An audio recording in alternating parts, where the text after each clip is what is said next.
Bonjour et bienvenue à cette présentation portant sur l'hydraulique proportionnelle. On compare ici deux circuits, un premier circuit en électrohydraulique et un deuxième circuit en hydraulique proportionnelle.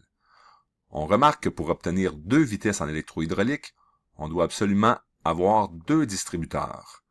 Le premier distributeur permettant de laisser passer le débit et le deuxième distributeur permettant de sélectionner le passage du fluide par la valve d'étranglement ou non. Par exemple, ici, si on déplace le distributeur, on obtient dès le départ une vitesse rapide et par la suite, on pourra obtenir une vitesse lente. On remarque qu'en hydraulique proportionnelle, on pourra obtenir beaucoup plus facilement ces variations de vitesse. Seul un distributeur pourra faire en sorte de faire varier facilement la vitesse. Donc, on voit ici que je peux changer simplement une consigne analogique qui pourra me faire des déplacements autant dans une direction que dans l'autre.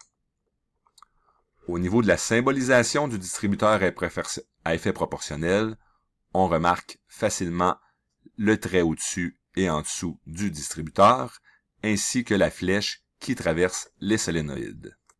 Ce deuxième circuit présente un limiteur de pression à effet proportionnel. Encore une fois, afin de le reconnaître, on remarque la flèche traversant le solénoïde.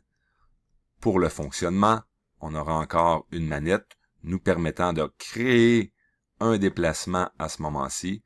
Et vous remarquez, dès que j'augmente la consigne, la pression ici variera en fonction de la variation de cette consigne.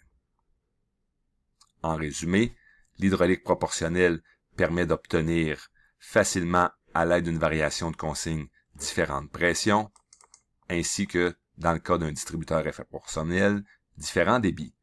Elle permettra également d'ajouter au circuit ce qu'on appelle des rampes d'accélération et de décélération, ce qui aura pour effet de rendre les transitions beaucoup plus douces et ainsi d'éviter des surpressions dues au changement rapide de direction.